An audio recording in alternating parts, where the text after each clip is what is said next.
दोस्तों, कैसे हैं आप सभी? आशा है कि आप सभी बहुत बढ़िया होंगे और आपका एग्ज़ाम भी बहुत अच्छा गया होगा। आइए आज जो हम लोग का सेशन है ये 10th जो ये फर्स्ट शिफ्ट में एग्ज़ाम हुई है अभी, उसका आंसर की एनालाइज़ करने वाले हैं हम लोग।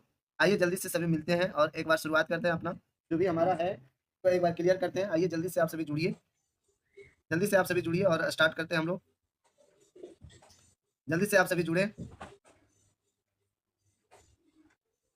चलिए जल्दी-जल्दी से जुड़िए, आप सभी जितना है जल्दी से जुड़ जाइए। बहुत अच्छा कुछ साथी जुड़ गए हैं। आइए जल्दी से जुड़ जाएँ, हमारे बहुत प्यारे साथी जुड़ गए हैं।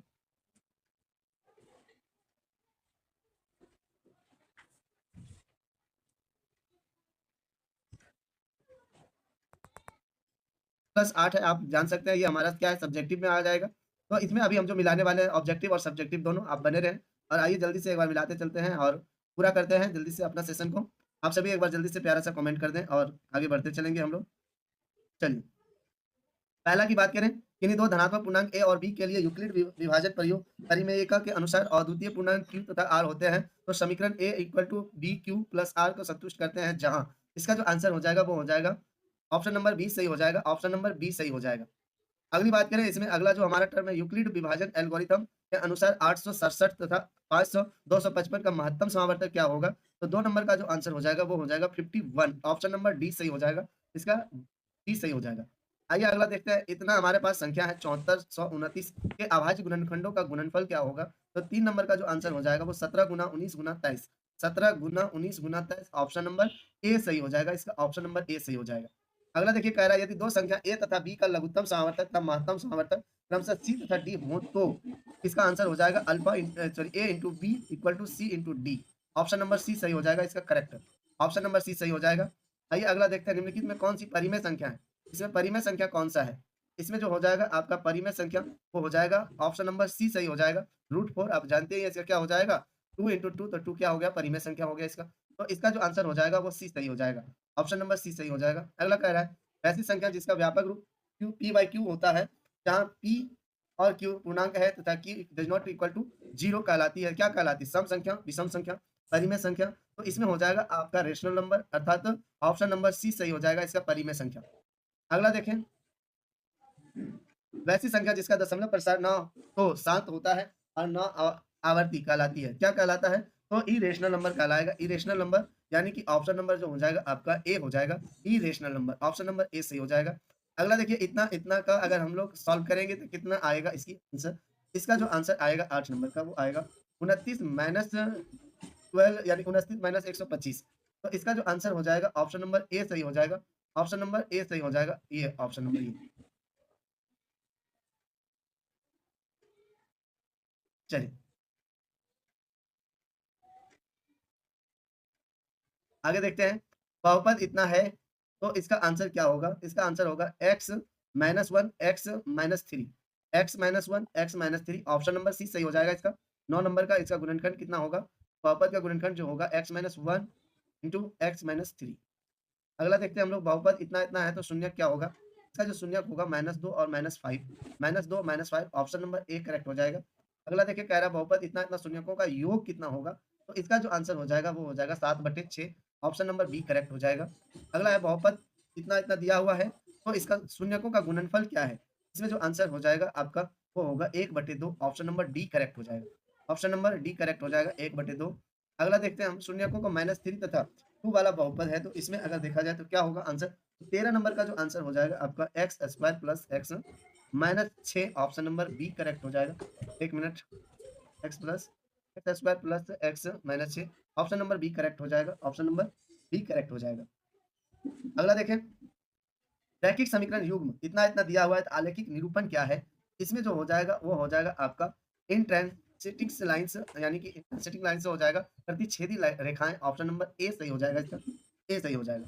अगला देखें, इतना भी दिया हुआ है, इसमें अल्फा बटे alpha alpha 1 alpha 2 beta 1 beta 2 सी, यानी कि सी बाय सी सी 2, ये इस फॉर्म में दिया हुआ है। ये क्या होगा? तो ये होगा इन्फिनिटली मेनी सॉल्यूशन। क्या होगा? Infinitely many solution, option number जो हो जाएगा इसका वो हो जाएगा आपका बी हो जाएगा, ऑप्शन नंबर बी सही हो जाएगा। अनंत बहुत हल हो जाएगा, बहुत सारे हल हो जाएगा अनंत। अगला देखते हैं हम लोग, आप यहाँ पे लगा लेंगे infinitely many solution, option number B सही हो जाएगा इसका। अब देखिए, रैखिक समीकरण का युग्म इतना इतना दिया हुआ है, इसका निरूपण यदि समांतर रेखाएं हो तो क्या होगा? इसमें जो आंसर हो जाएगा आपका ऑप्शन नंबर सी सही हो जाएगा। ऑप्शन नंबर सी सही हो जाएगा। A1/A, B1/B, does not C1/C2। चलिए, अगला देखें, यदि 2 संख्याओं का योगफल तथा अंतर क्रमशः 14 तथा 4 है तो उसका गुणनफल कितना होगा? तो इसका जो गुणनफल हो जाएगा वो हो जाएगा आपका 45। ऑप्शन नंबर ए। अगला देखते हैं हम लोग, यदि शांत जल में नाव की चाल इतना किलोमीटर प्रति घंटा है हो तो धारा की चाल 3 घंटा प्रति किलोमीटर घंटा है, तो धारा की प्रतिकूल नाव के परि अपेक्षित चाल क्या होगा? 18 नंबर का जो आंसर हो जाएगा 5 kilometre per hour. Option number B हो जाएगा इसका। ऑप्शन नंबर बी सही होगा। चर x में अगर इतना-इतना में द्विघात समीकरण कहलाता है तो ए, बी, सी वास्तविक संख्या क्या होगी? इसका हो जाएगा रियल एंड इक्वल हो जाएगा। ऑप्शन नंबर, चलिए, इसमें जो आंसर आप देंगे वो ऑप्शन नंबर ए सही हो जाएगा। डज नॉट इक्वल टू ए हो जाएगा। ऑप्शन नंबर ए सही हो जाएगा। इसका ए लगा लेंगे आप लोग।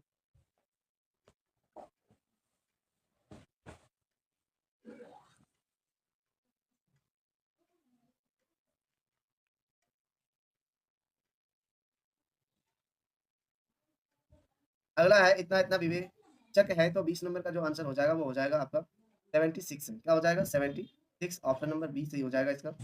अगला देखते हैं हम लोग क्या है आंसर। द्विघात समीकरण यानी इतना-इतना दिया हुआ है तो मूलों की प्रकृति क्या है? इसमें जो हो जाएगा आपका रियल एंड इक्वल, वास्तविक और असमान, अनइक्वल हो जाएगा। अनइक्वल हो जाएगा, वास्तविक और असमान। 3 y 15 समांतर श्रेणी में है तो प्लस y का वैल्यू क्या होगा? इसमें जो हो जाएगा आपका होगा, इसका जो आंसर हो जाएगा वो हो जाएगा 80। ऑप्शन नंबर बी सही हो जाएगा इसका। अगला इतना है तो सारा आंसर क्या होगा? तो इसका जो आंसर हो जाएगा वो होगा आपका 4। ऑप्शन नंबर सी सही हो जाएगा। ऑप्शन नंबर सी सही हो जाएगा। अनुक्रम इतना दिया हुआ है तो 13वां पद क्या होगा? इसका जो आंसर हो जाएगा 13वां पद का 25 नंबर क्वेश्चन का हो जाएगा 43। ऑप्शन नंबर सी सही हो जाएगा। कितना? तो 2n into 1n plus 1, इसका जो आंसर हो जाएगा ऑप्शन नंबर बी सही हो जाएगा। ऑप्शन नंबर,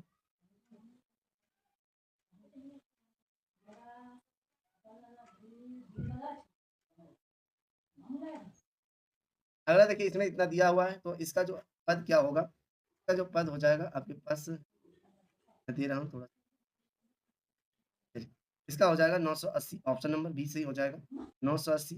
समांतर श्रेणी इतना-इतना है तो अलग पद कितना होगा? तो 112 रूट में। ऑप्शन नंबर बी बी सही हो जाएगा इसका। समांतर श्रेणी इतना है, इतना-इतना कि कितने पदों का योगफल 406 होता है होगा, तो इसका जो आंसर हो जाएगा वो हो जाएगा 14। ऑप्शन नंबर सी हो जाएगा 14। अगला है, इसमें आप देख रहे हैं समांतर श्रेणी के प्रथम n पदों का योगफल इतना-इतना है, nवां पद कितना होगा? तो 6 - 2n। ऑप्शन नंबर ए सही हो जाएगा। ऑप्शन नंबर ए सही हो जाएगा। आप सभी वीडियो को एक बार इसे थोड़ा-सा सब्सक्राइब कर दें, लाइक कर दें, सेशन अच्छा लग रहा है तो, और बाकी आप सभी मिलाते चलें, कोई दिक्कत नहीं है। अगला देखें, आप सभी निम्नलिखित में से किस प्रकार के सभी त्रिभुज समरूप होते हैं?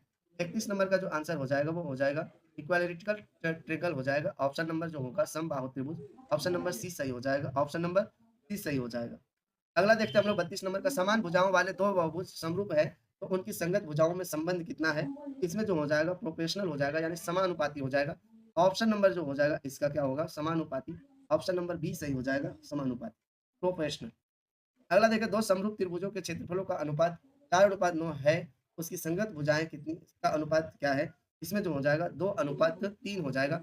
ऑप्शन नंबर डी सही हो जाएगा इसका। ऑप्शन नंबर डी सही। अगला देखते हैं हम लोग, अगला जो क्वेश्चन है हमारे पास, इतना-इतना त्रिभुज एबीसी समरूप इतना दिया हुआ, इतना-इतना का वैल्यू क्या होगा? इसमें जो आंसर आ जाएगा 5:3 आ जाएगा। क्या आ जाएगा? 5 आ जाएगा आंसर आपका। अगला जो आया हमारे पास क्वेश्चन वो है, यदि इतना-इतना परिमिति क्रमशः 32 सेंटीमीटर और 24 सेंटीमीटर है, तो यदि AB बराबर इतना है 10 सेमी तो PQ बराबर क्या होगा? तो PQ का जो आंसर हो जाएगा वो 15/2 हो जाएगा। ऑप्शन नंबर सी सही हो जाएगा। ऑप्शन नंबर सी सही हो जाएगा। अगला देखें आप लोग, अगला क्वेश्चन है हमारे पास, 2A सेमी भुजा वाले समबाहु त्रिभुज की ऊंचाई की लंबाई कितनी होगी? तो 36 नंबर का जो क्वेश्चन हो जाएगा A√3। ऑप्शन नंबर डी सही हो जाएगा इसका। ऑप्शन नंबर डी सही। अगला देखें, निम्नलिखित में कौन सा विकल्प पाइथागोरियन त्रिक नहीं है? इसमें जो हो जाएगा आंसर आपका हो जाएगा 17, 61, 69। 17, 61, 69। ऑप्शन नंबर डी सही हो जाएगा इसका। अगला है, 6√3 सेमी ऊंचाई वाले समबाहु त्रिभुज का क्षेत्रफल कितना होता है? तो 38 नंबर का जो हो जाएगा वो हो जाएगा 36 cm square. Option number B सही हो जाएगा। आप ऑप्शन नंबर बी कर लेंगे सही। अगला देखिए, यदि त्रिभुज के किसी कोण का समद्विभाजक अपने सामने की भुजाओं को समद्विभाजित करती है तो त्रिभुज क्या कहलाएगा? तो पैरेललोग्राम कहलाएगा, पैरेललोग्राम कहलाएगा, समांतर चतुर्भुज कहलाएगा। ऑप्शन नंबर जो इसका हो जाएगा आपके पास है समद्विबाहु त्रिभुज, समद्विबाहु त्रिभुज। ऑप्शन नंबर जो कितना नंबर का 39 नंबर का समद्विबाहु त्रिभुज हो जाएगा। आइसोसेलेस ट्रायंगल हो जाएगा। ऑप्शन नंबर जो हो जाएगा इसका समद्विबाहु त्रिभुज। ऑप्शन नंबर सी सही हो जाएगा और इसका ऑप्शन नंबर सी सही हो जाएगा। अगला देखिए, ये जो है किसी चतुर्भुज का प्रमुख भुजाओं के मध्य बिंदुओं को मिलाने से बनी आकृति क्या कहलाता है? तो पैरेललोग्राम कहलाता है। ऑप्शन नंबर जो हो जाएगा ए सही हो जाएगा, समांतर चतुर्भुज कहलाता है। यदि समांतर चतुर्भुज के विकर्णों की लंबाई इतना 10 सेमी है तथा 24 सेमी है तो उसकी प्रत्येक भुजा की लंबाई कितनी होगी? तो 13 सीएम। कितना होता है? 13 सीएम। ऑप्शन नंबर सी सही हो जाएगा, इसका ऑप्शन नंबर सी। किसी वाय बिंदु से किसी वृत्त पर कितनी स्पर्श रेखाएं खींची जा सकती है? तो इसका जो आंसर हो जाएगा वो हो जाएगा आपका 42। ऑप्शन नंबर जो हो जाएगा बी सही हो जाएगा इसका। अगला देखें, यदि किसी वृत्त की त्रिज्या का बाह्य बिंदु से वृत्त पर खींची गई स्पर्श रेखा की लंबाई क्रमशः इतना है, इतना सेमी है, तो वृत्त केंद्र की बाह्य बिंदु की दूरी क्या होगी? 45 नंबर का जो आंसर हो जाएगा वो 25 हो जाएगा, 25 सीएम हो जाएगा, 25 सीएम। अगला देखिए, कह रहा है क्वेश्चन, यदि वृत्त की जीवा तथा त्रिज्या की लंबाई क्रमशः 16 सेंटीमीटर तथा 17 सेंटीमीटर हो तो वृत्त के केंद्र से जीवा का लंबिक दूरी क्या होगी? तो इसका जो आंसर हो जाएगा 44 का 15 सेंटीमीटर। ऑप्शन नंबर बी सही हो जाएगा इसका, ऑप्शन नंबर बी सही हो जाएगा, 15 सेंटीमीटर। अगला देखिए, कह रहा है चक्रीय चतुर्भुज की सम्मुख कोनों के किसी भी युग्म का योगफल समकोण में होता है, कितना होता है? तो 45 नंबर का हो जाएगा, ऑप्शन नंबर 2 हो जाएगा, यानी डी हो जाएगा 2। देखेंगे तो निम्नलिखित रेखा युग्मों में से कौन किसी वृत्त के समांतर नहीं होते हैं? इसका जो आंसर हो जाएगा वो हो जाएगा 2 डायमीटर। ऑप्शन नंबर 2 व्यास, ऑप्शन नंबर 2 व्यास हो जाएगा। 2 व्यास कहाँ है? तो ऑप्शन नंबर डी में 2 व्यास 2 डायमीटर। अगला देखिए, कह रहा है यदि वृत्त की किन्हीं वो त्रिज्याओं के बीच का कोण 130 डिग्री है, त्रिज्याओं के अंतिम सिरों पर स्पर्श रेखाओं के बीच का कोण कितना होगा? इसमें जो आंसर हो जाएगा आपका वो होगा 50 डिग्री। ऑप्शन नंबर सी सही हो जाएगा, ऑप्शन नंबर सी सही हो जाएगा। अगला देखिए, यदि समांतर चतुर्भुज के विकर्ण बराबर हो तथा एक दूसरे के समकोण पर विभाजित करते हैं तो चतुर्भुज क्या कहलाता है? चतुर्भुज जो कहलाता है वो स्क्वायर कहलाएगा। क्या कहलाएगा? स्क्वायर कहलाएगा, यानी वर्ग कहलाएगा। ऑप्शन नंबर बी सही हो जाएगा। अगला जो है हमारा 49 नंबर का क्वेश्चन है, उसमें है समचतुर्भुज के विकर्णों की क्या संबंध होता है? इसमें जो हो जाएगा आपका 49 में वो समकोण पर समद्विभाजित करते हैं, समकोण पर समद्विभाजित करते हैं। ऑप्शन नंबर सी सही हो जाएगा, इसमें ऑप्शन नंबर सही हो जाएगा। अगला देखते हैं हम लोग, किसी वृत्त के केंद्र पर इतना बना हुआ कौन ए ओ बी है तथा परिधि कौन पर कितना है? कौन ए सी बी, जहाँ सी वृत्त के बृहद चाप पर स्थित है तो कौन ए सी बराबर क्या होगा? इसका जो आंसर हो जाएगा कौन ए ओ बी बटे 2। ऑप्शन नंबर सी सही हो जाएगा इसका, ऑप्शन नंबर सी सही। कह रहा है यदि साइन थीटा बराबर 45 बटे 53 है तो कॉस थीटा बराबर क्या होगा? कॉस थीटा बराबर जो हो जाएगा इसमें वो हो जाएगा 28 बटे 53 हो जाएगा। ऑप्शन नंबर बी करेक्ट हो जाएगा इसका, ऑप्शन नंबर बी करेक्ट हो जाएगा। 52 नंबर का देखते हैं हम लोग क्वेश्चन। अब हमारे पास है साइन 29 डिग्री बटे कॉस 61 डिग्री इक्वल टू क्या होगा? तो इक्वल टू जो होगा ऑप्शन नंबर सी सही हो जाएगा 1। क्या होगा? 1। क्या होगा? Equal to 1। Option number C सही हो जाएगा। निम्नांकित विकल्पों में से कौन इकाई के बराबर नहीं है? तो cos square theta minus sine square, cos square theta minus, ये गलत क्या ठीक, तो गलत टिक लग गया है। Cos square theta minus sine square theta, option number C सही हो जाएगा। यदि किसी वृक्ष की छाया की लंबाई उसकी ऊंचाई के बराबर हो तो सूर्य का उन्नयन कोण कितना होगा? इसमें जो होगा उन्नयन कोण वो होगा 45 डिग्री। ऑप्शन नंबर बी सही हो जाएगा। कॉस थीटा का मान साइन थीटा के रूप में क्या कहलाता है? तो root under minus 1 minus sine square theta, 1 minus sine square theta. Option number A correct हो जाएगा इसका, ऑप्शन नंबर ए करेक्ट हो जाएगा। यदि सेक थीटा बराबर कॉसेक थीटा इक्वल तो थीटा बराबर क्या होगा? इसका जो आंसर हो जाएगा वो हो जाएगा 45 डिग्री। ऑप्शन नंबर बी सही हो जाएगा, ऑप्शन नंबर बी सही हो जाएगा। अगली बार जो है हमारे पास sine square 30 degree plus cos square 60 degree minus cot square 45 degree बराबर क्या होगा? तो -1/2 हो जाएगा। ऑप्शन नंबर बी सही हो जाएगा। यदि √3 tan थीटा इक्वल टू 1 हो तो थीटा बराबर क्या होगा? तो इसमें जो हो जाएगा आपका 58 का हो जाएगा 30 डिग्री। 30 डिग्री एक बार लाते चले आप सभी।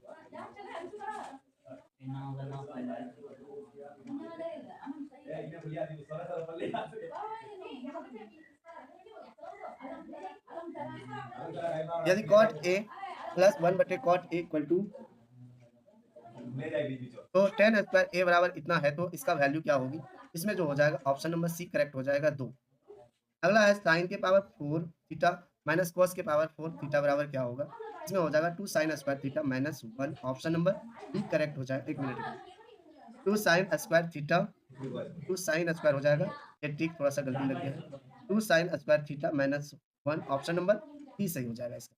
यदि sine theta plus sine square theta equal to 1 हो, तो cos square theta plus cos 4 theta बराबर क्या होगा? तो 1 हो जाएगा इसका answer, option number B correct हो जाएगा। 1 plus tan square theta A बटे 1 plus cot square theta A equal to क्या होता है? तो इसका जो आंसर हो जाएगा वो होगा टेन स्क्वायर ए। टेन स्क्वायर ए, ऑप्शन नंबर सी सही हो जाएगा इसका, ऑप्शन नंबर सी सही हो। अगला देखें, यदि tan theta plus cot theta equal to 5, तो tan square theta plus cot square theta बराबर क्या होगा? इसमें जो हो जाएगा आपका 27, ऑप्शन नंबर ए सही हो जाएगा। अगला है, समकोण त्रिभुज में कर्ण के मध्य बिंदु को केंद्र मानकर वृत्त खींचा जाए तो केंद्र कहलाता है, क्या कहलाता है? तो 64 का जो हो जाएगा परिकेंद्र कहलाता है, कैरी परिकेंद्र कहलाता है, ऑप्शन नंबर बी सही हो जाएगा, परिकेंद्र कहलाता है। अगला देखें, 15 मीटर लंबी एक सीढ़ी ऊर्ध्वाधर दीवार के सहारे टिकी है, जो दीवार के साथ 60 डिग्री का कोण बनाती है, तो दीवार की ऊंचाई क्या होगी? तो 65 का जो आंसर हो जाएगा 15/2 हो जाएगा, 15/2 मीटर, ऑप्शन नंबर ए सही हो जाएगा इसका। अगला हम लोग देखते हैं क्वेश्चन।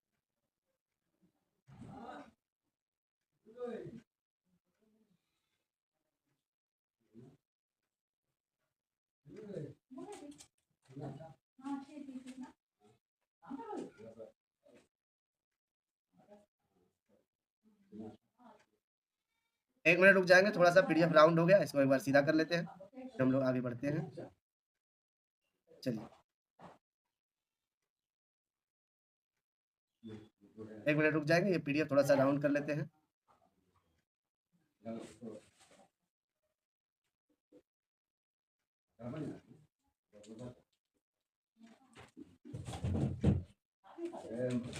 आइए, इसको राउंड कर लिए, क्या हो गया हमारे पास जो है। अब थोड़ा सा चलिए शुरुआत करते हैं, देखते चले आप लोग आराम से। 18 नंबर में कह रहा है, समद्विबाहु त्रिभुज का की बराबर भुजाओं में प्रत्येक की लंबाई 13 सेंटीमीटर है तथा आधार 24 सेंटीमीटर हो, तो इसका क्षेत्रफल क्या होगा? इसका जो आंसर हो जाएगा आपके पास है, इसका जो आंसर हो जाएगा, एक मिनट रुक जाएंगे, ये सीधा हो गया है।